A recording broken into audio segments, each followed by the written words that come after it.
누가복음 19장 41절 44절 말씀으로 메시지를 나누겠습니다.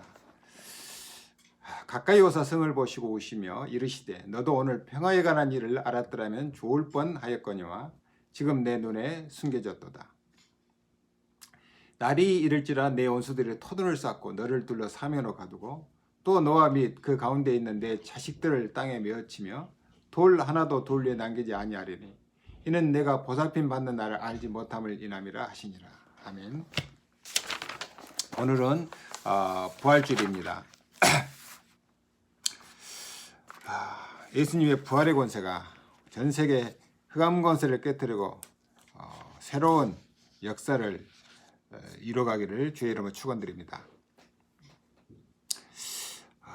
사람이 살다 보면은 울 때가 있죠. 어떨 때는 너무 기뻐서 울 때도 있고 어떨 때는 너무 슬퍼서 울 수도 있습니다.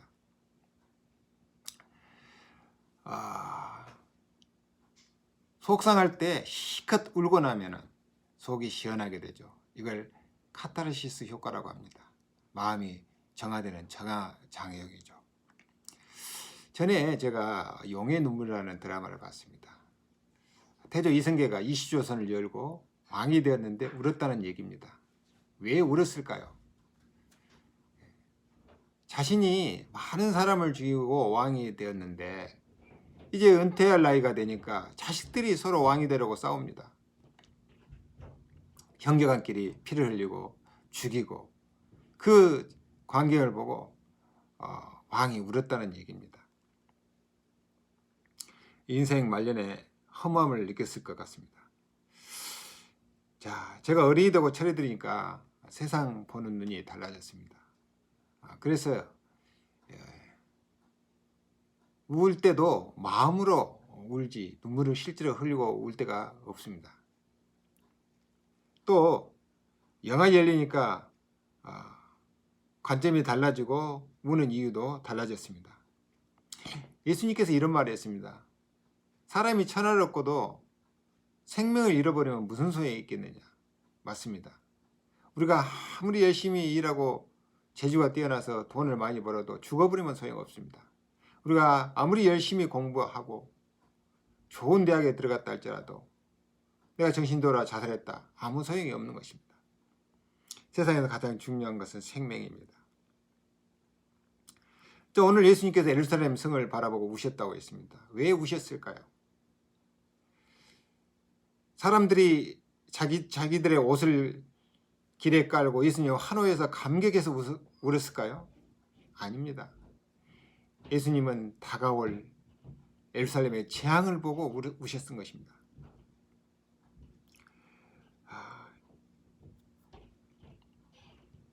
우리는 역사를 통해서 알고 있습니다. 한 나라가 망했을 때 어떤 일이 벌어지는지를. 여러분, 예수님이야 어차피 세상을 구원하기 위해서 죽기에 오셨습니다. 예수님은 그렇다 치고라도 지금 이스라엘 백성들이 예루살렘이 망할 시간표가 왔는데 전혀 모르고 있습니다. 그저 서로 시기하고 자리 다툼하고 당지어서 싸우고 돈에 관심 있고 그러니 얼마나 안타깝겠습니까? 눈앞에 보이는 일에만 집착해서 서로 다투고 분쟁하니까요. 지금 한국 상황을 보면 너무 안타깝습니다. 또 지금 유행하는 팬데믹 사태를 보면서 또 안타까운 마음이 있습니다. 어떤 사람은 3차 세계 대전이라는 비유를 썼습니다. 바이러스와 전쟁이죠. 성경을 보면 세상에 임하는 모든 재앙은 하나님의 메시지가 있다고 얘기합니다.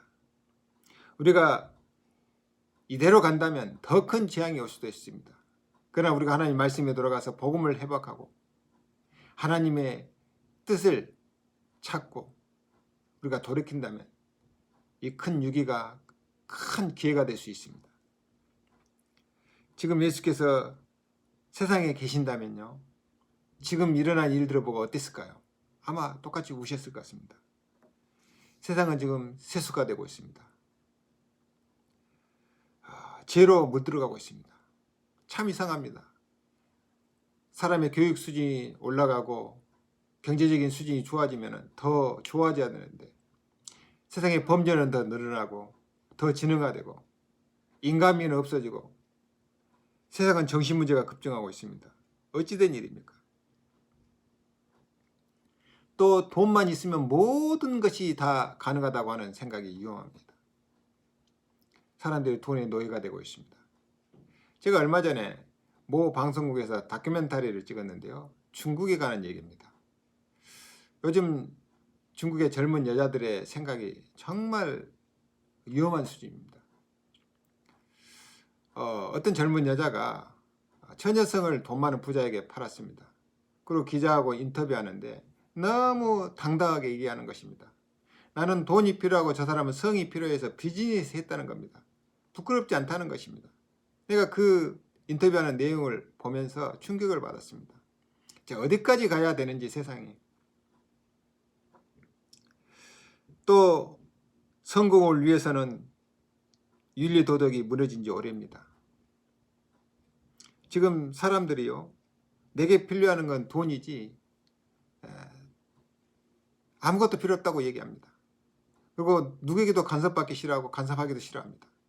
동성연애도 개인의 취향이라고 얘기합니다. 내게는 돈이 필요해. 돈만 있으면 돼. 이런 생각입니다. 그래서 윤리도 무너지고 도덕도 무너지고 있습니다. 옛날에 공자가 말한 인의 애지, 맹자가 말한 덕치주의, 이런 거는 이제 낡은 헌옷과 같습니다. 도저히 사람들은 이해를 못하고 있습니다. 점점점 망하는 생각을 하고 망하는 길로 가고 있습니다. 왜 사람들 귀에는 하나님 말씀이 들리지 않을까요? 왜 하나님이 우리에게 보여주려고 하는 그 미래가 보이지 않을까요?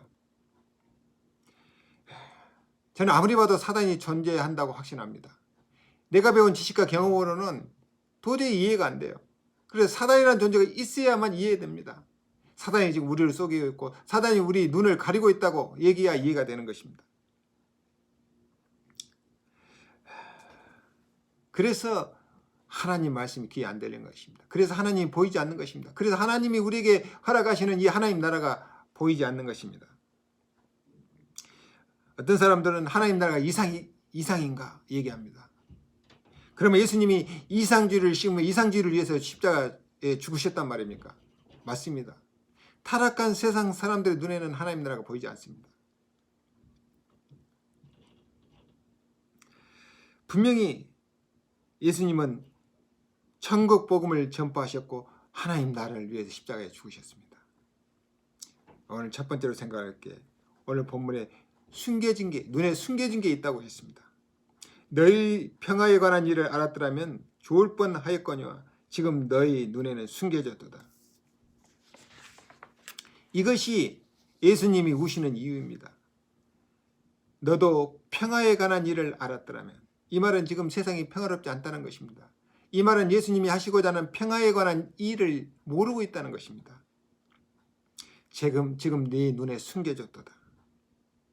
왜 그럴까요? 관심이 딴 데 있기 때문입니다. 바리새인들은 분열을 조장합니다. 하나님 말씀 듣고 기도해야 될 건데 맨날 옳다 그러다 싸웁니다. 또 어떤 사람들은 돈이 최고라고 물질 중심주의로 몰고 갑니다. 어떤 사람은 나라가 독립해야 된다고 독립운동 한다고 하면서 데모하고 투쟁하면서 돈을 강제로 긁어 모읍니다. 어떤 사람들은 세상은 타락했어. 그래서 우리끼리 따로 살자. 우리끼리 정말 영원한 천국을 위해 기도하자. 참 안타깝습니다. 예수님이 이런 모습을 보고 어떨까요? 지금도 똑같습니다. 사람들은 돈에 집착합니다. 명예에 집착합니다. 성공에 집착합니다. 사람들은 자기가 원하는 것에 집착합니다. 나라가 망하든 안 하든 내게 원하는 것에 집착합니다. 잘하는 사람이 죽든 말든 내게 이익된 것에 집착합니다. 그래서 자꾸 문제가 생겨요. 정신 문제입니다. 안 해야 될 것에 매달리는 게 이게 집착이죠. 일종의 병적 증세입니다. 우리가 중요한 일에 당연히 해야 될 일에 집중해야 될 것인데요. 옳지 않는 것에 옳지 않은 방법으로 집착하니까 이게 문제입니다. 그런 중에 상처받은 사람이 나옵니다. 이 상처받은 사람은 어디 가서 위로를 받을 데가 없어요. 그래서 이들이 게임 중독에 빠집니다. 노름 중독에 빠집니다. 알코올 중독, 마약 중독에 빠집니다. 왜? 그것들을 하는 동안에는 고통을 잊어버리기 때문에 거기라도 유언을 얻고자 합니다. 그러나 이게 잘못입니다. 이것이 뇌에 각인되고 어느 순간에 사단이 역사하는 단계까지 가버리면 진짜 이건 위험하게 됩니다. 이걸 보고 중독이라고 그러죠. 인간의 의지로 컨트롤할 수 없는 단계입니다. 영적으로는 사단에 잡혔다고 얘기합니다. 자, 평화에 관한 일이 무엇입니까? 사람들은 예수가 그리스도라고 얘기하면서 율법을 지켜야 된다고 얘기합니다. 맞습니다. 율법은 당연히 지켜야 되겠죠. 문제는 율법으로 사람을 올가매는 것이 문제입니다. 아멘 하는데, 예수는 그리스도 아멘 하는데 돈이 더 중요합니다. 예수는 그리스도 아멘 하는데 사회운동, 구제운동 해야 된다고 합니다. 예수는 그리스도 아멘 하는데 우리는 신비한 체험을 해야 된다고 모여서 기도합니다. 하나님 나라를 위해서 기도하는 게 아니라 뭔가 어떤 영적인 새로운 것을 체험하기 위해서 기도하는 것이죠. 그런데다가 지금 세상에 거짓 선지자들이 많습니다. 아니, 천국복음 깨달았으면 예수님이 하신 대로 천국복음만 전하면 될 거 아닙니까? 왜 복음에다가 사족을 붙이고 이론을 붙이고 신천지 구천지를 만들어서 사람을 유혹합니까? 사람의 눈은 속여도 하나님은 속일 수 없습니다. 그들의 목적은 돈입니다. 그러나 예수님께서는 평화에 관한 일을 하러 오셨고 그 일을 완수하려고 지금 예루살렘에 서 있습니다. 그것이 뭡니까? 예수님께서 하늘의 미랄로 땅에 떨어져 죽는 것입니다. 하늘의 미랄이 땅에 떨어져 죽으면 싹이 나고 자라서 많은 열매를 맺습니다. 그게 바로 하나님의 나라입니다. 그런데 이것이 지금 내 눈에 숨겨졌다고 그랬습니다. 사단이 우리를 블라인드로 만든 것입니다. 마땅히 드려야 될 메시지를 못 듣게 합니다. 마땅히 봐야 될 하나님 나라를 못 보게 합니다.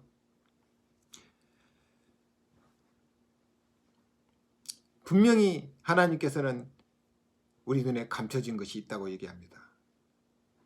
우리 눈에 감춰진 세계가 있다고 합니다. 우리 눈에 감춰진 하나님의 축복이 있다는 것입니다. 우리 눈에 감춰져 우리가 꼭 봐야 될, 우리가 꼭 해야 될 일이 있다는 것입니다.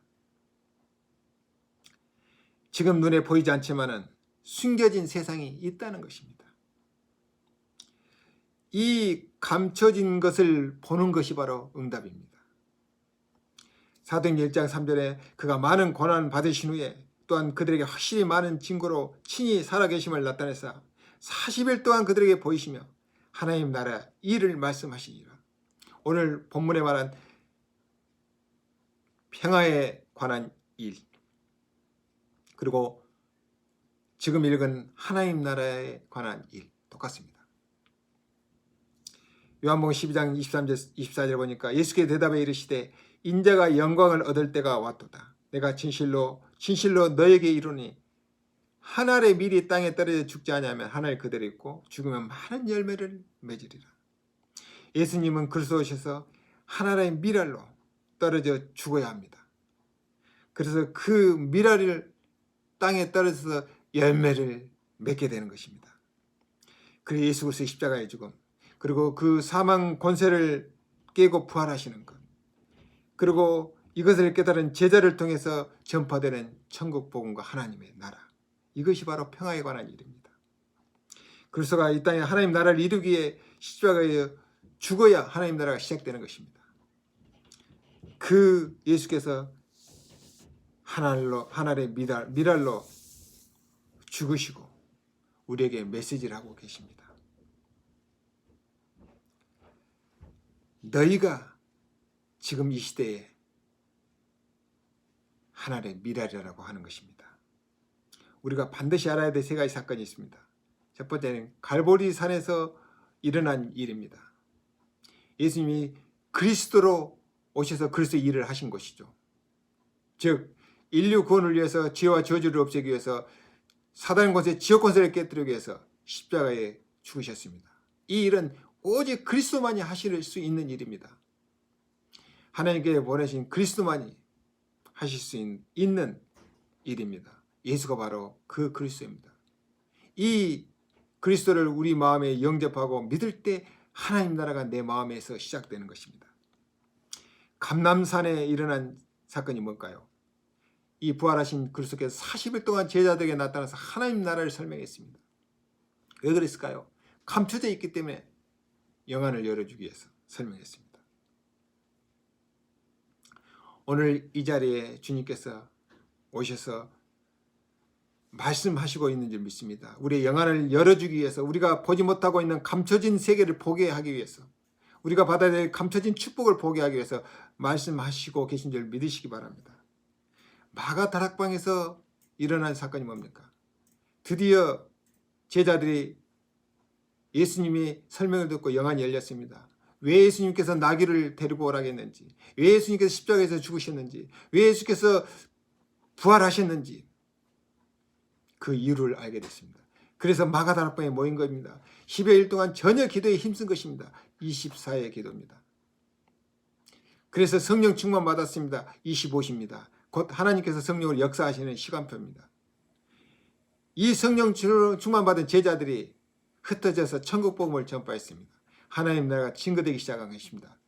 그렇게 독립하겠다고 로마에 투쟁했던, 그러나 망했던 그 승리가 천국 복음을 증거하면서 이루어졌습니다. 250년 후에 로마가 기독교 앞에 무릎을 꿇은 것입니다. 저와 여러분이 성령 충만하면 우리 능력 밖의 일이 벌어집니다. 우리가 곳곳에서 하나님의 미랄의 역할을 할 수 있는 능력이 임하게 됩니다. 성령 충만을 받고 증인이 되는 일이 벌어집니다. 그들이 걸어간 언약의 여정은 영원한 응답의 역사로 기록되어 있습니다. 여러분, 베드로를 아십니까? 예수님을 3번이나 부인했던 베드로가 천국 복음을 전파하다가 순교했습니다. 죽을 때 나는 예수님처럼 십자가에 매달려 죽을 수가 없다. 나를 거꾸로 매달아 죽여달라고 얘기했습니다.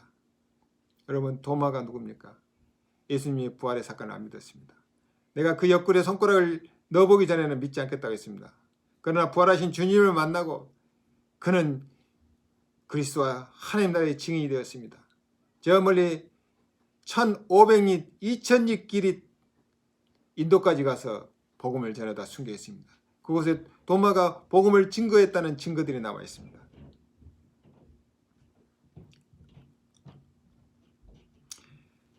우리가 증인이 되는 것은 실력이 좋다고 해서 증인이 되는 게 아닙니다. 돈이 많다고 해서 증인이 되는 게 아닙니다. 우리가 실력을 쌓는 이유는 실력이 있는 사람에게 다가가기 위해서 실력을 쌓는 것입니다. 우리가 돈이 많이 벌어야 할 이유는 돈 많은 사람에게 다가가기 위해서 돈을 많이 버는 것입니다. 그러나 복음은 성령 충만해야 됩니다. 성령에 사로잡혀야 복음은 증거되는 것입니다. 오직 성령이 너희 임하시면 너희가 권능을 받고 땅까지 이르러 내 증인이 될 것이라고 얘기했습니다. 예수님께서는 오늘 우리에게 하나님의 미랄의 역할을 하라고 얘기하십니다. 우리는 예수님 무당이 아닙니다. 예수 믿으면 천국 가고 예수 안 믿으면 지옥 가. 사람들에게 두려움을 형성해서 뭔가 이익을 얻는 그런 사이비들이 아닙니다. 예수 이름 팔아 돈 팔고 예수 이름 팔아 부흥하고 예수 이름 팔아 명예 얻고 그런 장사꾼이 아닙니다. 하나님 나라의 하나의 미랄로 부름받았습니다.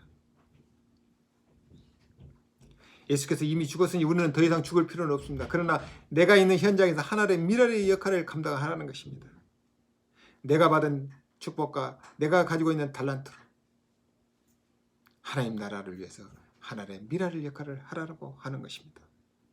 내가 진짜 예수 믿으면 예수 이름으로 귀신아 나가라 들어라 할 필요가 없습니다. 마귀 귀신은 예수 이름 앞에 벌벌 떨고 도망가게 되어 있습니다. 어떻게 하나님과 귀신이 싸울 수가 있습니까? 상대가 됩니까? 문제는 내가 안 믿기 때문입니다. 내가 성령 충만하지 않기 때문에 마귀가 우리한테 대드는 것입니다. 바울이 가는 곳마다 귀신 들린 여종, 귀신이 벌벌 떨고 먼저 애원했습니다. 살려달라고. 저와 여러분이 진짜 예수 생명, 예수 권세 갖고 나가서 복음 증거하면 흑암은 벌벌 떨고 도망가게 되어 있습니다. 이 사실을 알라고 예수 이름으로 귀신아 떠나가라고 기도하라고 하는 것이지, 사실은 마귀나 사단과 귀신들은 하나님에게 상대가 되지 않습니다. 하나님의 성령을 가진 우리들의 상대가 되지 않습니다. 그런데 이 모든 일이 숨겨져 있다고 얘기합니다. 영적 소경이라고 하는 것입니다. 두 눈은 뜨고 있는데 마땅히 봐야 될 것을 못 보고 있다는 것입니다. 이 거룩한 그리스도의 십자가의 죽음, 그리고 부활하셔야 하는 이유, 그리고 성령을 우리와 함께 하셔서 하나님의 일을 하시려고 하는 이 하나님의 평화에 관한 일이 감춰진 것입니다. 세 번째, 역사적 사건입니다. 날이 이르지라 내 원수들이 토둔을 쌓고 너를 둘러 사면으로 가두고 그랬습니다.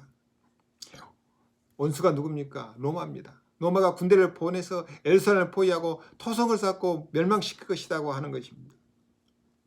또 너와 및 그 가운데 있는 내 자식들을 땅에 메어치며 돌 하나도 돌려 남기지 아니하리니 이는 내가 보살핌을 받는 나를 알지 못함을 인함이라 하시니라. 예수님이 우시는 이유입니다. 하나님께서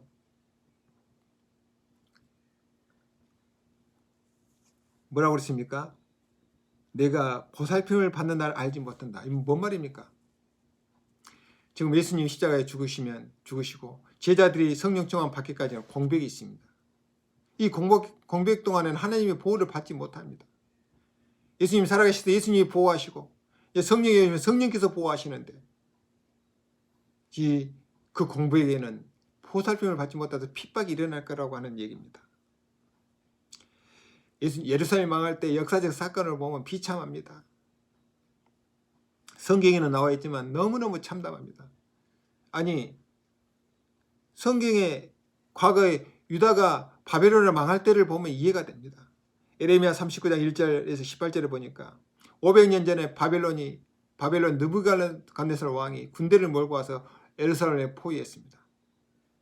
유다 왕 시드기야가 겁을 먹고 귀족들과 호위병사들 데리고 성을 빠져나가 도망쳤습니다.